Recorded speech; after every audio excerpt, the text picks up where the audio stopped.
Welcome back to Not Quite My Tempo with Chris. Today I'm going to share my current top 10 movies of 2026 so far. We're in the final stretch of the summer movie season. We're over halfway through the year, but there's still some highly anticipated films still to come out this year. It seems like a good time to check in with my current top 10. There have been some really great films this year. I am very happy with this top 10 as I look at it as it stands right now. Let's get right into this. I will spoil some things here and there for each of these movies. At number 10 for the year so far, I'm going to go with The Drama. This movie really surprised me. I'm not super into romantic films, but I do really enjoy Robert Pattinson and Zendaya. The trailer looked like this had much more to it, and it looked like something unique. This is a stressful movie that has a lot going into it, and it's an incredibly original experience at the movies this year. The story starts off pretty standard with this wedding planning, and when you get to this reveal, everything gets wild. It touches on ideas of forgiveness, who people really are, how people react to these things that makes for an intense and funny experience. The dark comedy here is top-notch. It's a super sharp script that balances the tone so well. You still get into the characters and feel the drama between them. There are real ideas at play here despite it being so wild and funny at points. The cast is fantastic. The two leads and the supporting cast, everyone fits the tone so well. This is such a cohesive, original vision for the film. The ending is terrific. Christopher Borgli and everyone involved nailed it. It's not one from this year I'm as likely to rewatch. I haven't seen it since the theater, but I enjoyed it much more than I thought I would. At number 9 for the year so far, I'm going to go with Obsession. I feel like a lot of people will have this even higher on their lists. I'm just not the biggest horror fan. Even horror movies I really love, I don't rewatch as much as other genres. It's just never been that genre for me, but this movie is tremendous. On a quality level, I would probably have it higher on here, but in terms of rewatchability and preference, I had to knock it back a few spots. This is Curry Barker's directorial debut on a tiny budget, but the brilliant script and direction makes this a deeply disturbing horror experience. It has that supernatural aspect of The Wish that then goes into some real-world, horrific things that could come from something like this. The atmosphere is haunting, every scene is so unpredictable and continues to get worse and worse for what's going on. Indy Navarrete's performance is incredible. She brings the complexity and creepiness of this role so well. She can be terrifying, but with what's going on in the story, you feel bad for her as well. Some of her line deliveries and physical acting here is outstanding. There's a truly messed up nature to this story that makes you feel sick, but it's not cheap or over the top. It has a twisted concept that is brought to life by a brilliant young filmmaker. I can't wait to see what's next for everyone involved with this film. At number 8, I'm going to go with Over Your Dead Body. This is a wild thriller comedy starring Samara Weaving and Jason Segel. This one was a lot of fun. It's such a wild idea of this husband and wife both plotting to kill each other at the same time. The two leads are so funny and nailed the tone of this so well. The dark humor totally lands. The way they interact with each other and argue is so funny. They're both fantastic at this nastiness while still being funny. The plot of where it goes gets so insane. It's truly one of the most unpredictable films I've seen this year. Some of the twists and developments are wild, but they were also set up earlier in the film with a tight script. There's some points where the craziness goes a little too far for me, and some of the side characters got a tad annoying.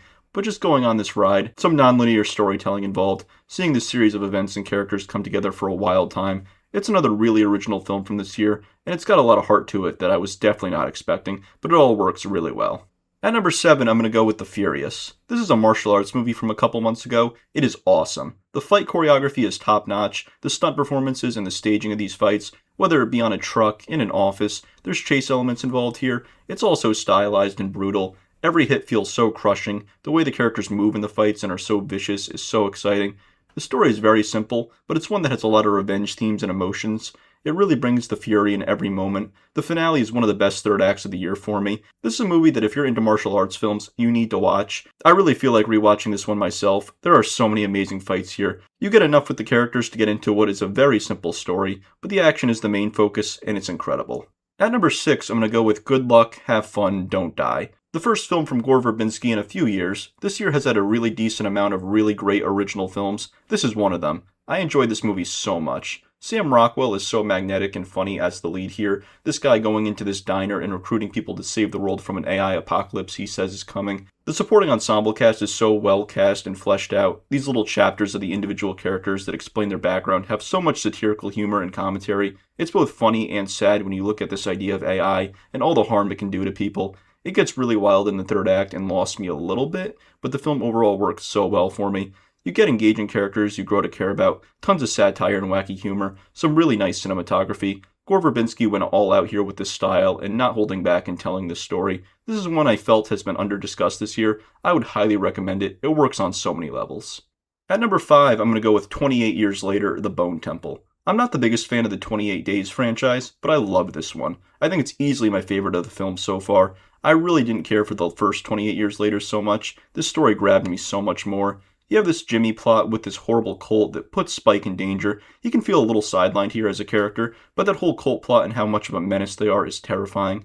You also get some thrilling infected sequences and scares there. Jack O'Connell as Jimmy is so twisted in that performance, and his screen presence always has you terrified. The real star of this movie for me, though, is Ralph Fiennes as Dr. Kelson. He was my favorite character from the last film. What Fiennes brings to this character at making him tough and brilliant, while also being kind and funny, is such a wonderful balance. Him having an expanded role here and where it goes with him and the infected gets really sweet. His character is so interesting as part of this world.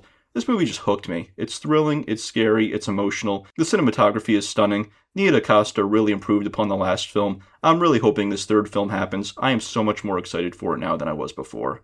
At number 4, I'm going to go with Spider-Man Brand New Day. This one just released, one of my most anticipated films of the summer. It did not disappoint for me. This is such a personal Spider-Man story with some classic themes and elements. It's Peter Parker in New York City for the entire film, dealing with loneliness and being the hero to the city, while Peter Parker suffers. It's a journey of him not being alone anymore, and realizing how important that is.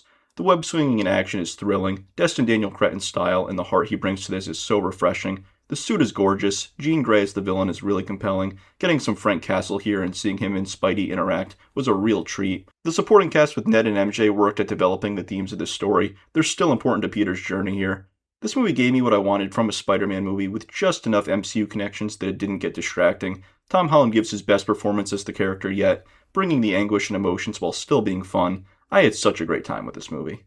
At number 3, I'm going to go with Send Help, Sam Raimi's newest horror film from earlier in the year. I wasn't as familiar with Sam Raimi's horror before watching this. I've since seen the Evil Dead films, and I enjoyed this even more than I thought I would. I did say with Obsession that I'm not too into horror, but this one and Sam Raimi just hit different for me. His wacky and violent style is on display here. The story is this simple but brilliant concept of a boss and his employee getting stuck on this island together. The movie explores themes of dependency and power dynamics in ways that are smart, compelling, dark, and funny. Rachel McAdams and Dylan O'Brien bring this all together with their performances. They get so nuts. They're both such twisted characters, but they're also really funny at points. This tone is just tremendous. It's so Sam Raimi. Of all the new horror movies I've seen this year, this is the one I'm most likely to rewatch. It's twisted but entertaining. You have horror and thrills from so many different sources, from the survival aspects to the dynamics with the characters. I had so much fun with this movie. At number 2, and this is still up in the air for me, we'll see how this list looks at the end of the year, but today I'm going to go with The Odyssey at number 2. Christopher Nolan's latest epic that was my most anticipated movie of the summer, it did not disappoint. This story here and world is massive. The filmmaking on display here with the IMAX cameras and making all these lands and seas feel so grand is outstanding. The cast is stacked. Matt Damon as Odysseus is a strong lead. Anne Hathaway steals every scene she's in. Tom Holland, Robert Pattinson, and more. The sequences and action are so epic. All the chapters from the story are so thrilling here. There's some of Nolan's most horrific and epic moments on display here. The non-linear storytelling ties the themes together beautifully. This idea of Odysseus as a haunted protagonist after what he did in Troy, his journey home being about him working through that as well. The cinematography from Hoyte van Hoytema is stunning. Ludwig Göransson's score is so emotional. This movie has a strong possibility of taking the number 1 spot by year's end. We will see how the rest of the year goes, though. But my number 1 for the year so far, I'm still going to go with Project Hail Mary. This is a beautiful sci-fi movie from Lord & Miller. It's a thrilling adventure led by Ryan Gosling about the end of the world and his mission to save it. You get some non-linear storytelling here showing this mission on Earth, the emphasis on science and figuring out what's going on. And then you get the space adventure running with this and these tremendous sets of the ships.